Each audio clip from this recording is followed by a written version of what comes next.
बिस्मिल्लाहिर्रहमानिर्रहीम अस्सलाम वालेकुम। मैं हूं हस्साम रहमान और आज हम बड़ा ही इंटरेस्टिंग टॉपिक डिस्कस करेंगे, रेस्पिरेशन इन बर्ड्स। बर्ड्स का रेस्पिरेटरी सिस्टम मोस्ट एफिशिएंट और एलेबोरेट होता है। बर्ड्स बहुत ज़्यादा एक्टिव होते हैं, इसी वजह से इनका मेटाबॉलिक रेट भी बहुत ज़्यादा होता है। यही वजह है कि need large amount of oxygen. देखें, एक्टिविटी ज़्यादा है, मेटाबॉलिज्म ज़्यादा है, तो ऑक्सीजन भी बहुत ज़्यादा चाहिए। So one way flow of air, birds में वन वे फ्लो होता है एयर का। यानी ह्यूमंस के अंदर क्या होता है, हवा जिस रास्ते से आती है ना एल्वियोलाई के अंदर, उसी रास्ते से वापस जाती है।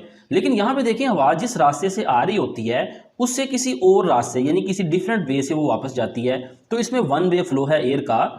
अब वन वे फ्लो के लिए tiny thin wall ducts called parabronchi are present.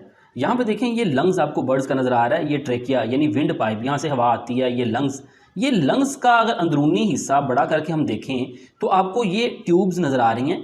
इनको हम पैराब्रोंकाई कहते हैं। ये सारी पैराब्रोंकाई हैं, एक को पैराब्रोंकस कहेंगे इंस्टेड ऑफ एल्वियोलाई। यानी बर्ड्स में एल्वियोलाई की जगह पैराब्रोंकाई होती हैं। देखिए, हमारा लंग्स अगर आप देखें ना, तो उनका एंड जहाँ पे हो रहा है तो वहाँ पे एल्वियोलाई होती हैं जहाँ से गैसों का तबादला होता है। लेकिन बर्ड्स में ये पैराब्रोंकाई होती हैं जहाँ से गैसों का तबादला होता है। ओपन एट बोथ एंड्स, यानी पैराब्रोंकाई इस तरफ से भी ओपन होती हैं, इस तरफ से भी ओपन होती हैं।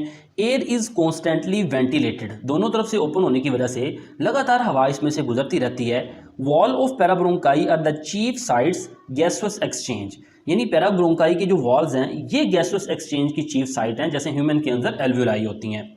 Direction of blood flow is opposite to the air flow in parabronchi. देखिए, पैराब्रोंकाई में जिस डायरेक्शन में एयर फ्लो यानी हवा गर्दिश कर रही है ना, और पैराब्रोंकाई के गिर्द जो ब्लड कैपिलरीज हैं जिन्होंने इनको सराउंड किया होता है, उन ब्लड कैपिलरीज में जो ब्लड की फ्लो है वो ऑपोजिट है। यानी पैराब्रोंकाई में हवा अगर इस डायरेक्शन में हरकत कर रही है ना, तो इन ब्लड कैपिलरीज में ब्लड का फ्लो इसके ऑपोजिट है, मुखालफ सम्मत में है। दिस काउंटर करंट एक्सचेंज, यानी ये काउंटर करंट मूवमेंट है ना, हवा इस तरफ जा रही है तो ब्लड इस तरफ जा रहा है। इसका फायदा क्या होता है? Increase oxygen intake in the blood. इस काउंटर करंट मूवमेंट की वजह से हवा से ज्यादा ऑक्सीजन डिफ्यूज हो पाती है ब्लड के अंदर, और साथ ही साथ no stale air remain in the parabronchi.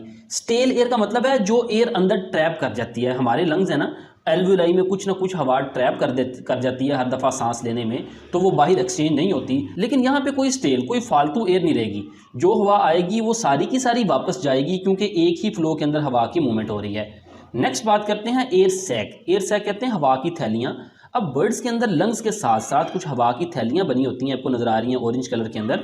यहाँ पे आपको ये बड़ी बड़ी येलो कलर के अंदर। लंग्स हैव सिविरल एक्सटेंशंस, यानी लंग्स के बहुत सारी एक्सटेंशंस हैं, बाहर को बड़े हुए हिस्से हैं, कॉल्ड एयर सैक। इनको हम एयर सैक कहते हैं। Which reach all parts of the body, और ये एयर सैक जिस्म के हर हिस्से में पहुंच रहे हैं, आप देख सकते हैं। Even penetrate some of the bones, यानी कुछ एयर सैक ऐसी होती हैं जो बोन्स के अंदर तक पेनिट्रेट कर रही होती हैं। इन मोस्ट, ज़्यादातर बर्ड्स में 9 एयर सैक्स होते हैं, हवा के बैग होते हैं। Air sac become inflated. Inflated का मतलब है ये भरे जाते हैं हवा से by the air at atmospheric pressure, यानी हवा जब बाहर से आती है ना, तो उस एटमॉस्फेरिक प्रेशर ही की वजह से एयर सैक के अंदर भी हवा भरी जाती है। कब? When rib articulations are rotated forward and upward. Rib articulation से मुराद है रिब्स की जो बोन्स हैं, वो हड्डियां जब रोटेटेड फॉरवर्ड बाहर को आती हैं और अपवर्ड यानी बाहर को फैलती हैं ना, तो अंदर वाले खला में हवा का प्रेशर कम होता है, बाहर हवा का प्रेशर ज़्यादा होता है। तो उस प्रेशर के डिफरेंस की वजह से बाहर से हवा अंदर आती है, और वही हवा इन एयर सैक्स के अंदर भी बड़ी भरी जाती है। अब नेक्स्ट वो कह रहा है, inflated air sacs act as a bellows. Bellows ऐसे स्ट्रक्चर को कहते हैं जो अपने अंदर हवा भर ले, यानी किसी एक सोर्स से हवा भरे और फिर किसी दूसरी जगह पे उस हवा को पुश कर दे, भेज दे, तो ये बिलोज के तौर पे काम करती हैं। यानी यहाँ पे देखें, बाहर से ट्रेकिया के जरिए हवा आ रही है ना, तो हवा इन एयर सैक में भरी जाती है। यहाँ से वेंटिलेशन के बाद वही हवा यहाँ से देखें वापस जा रही है किस तरफ? इन पैराब्रोंकाई की तरफ।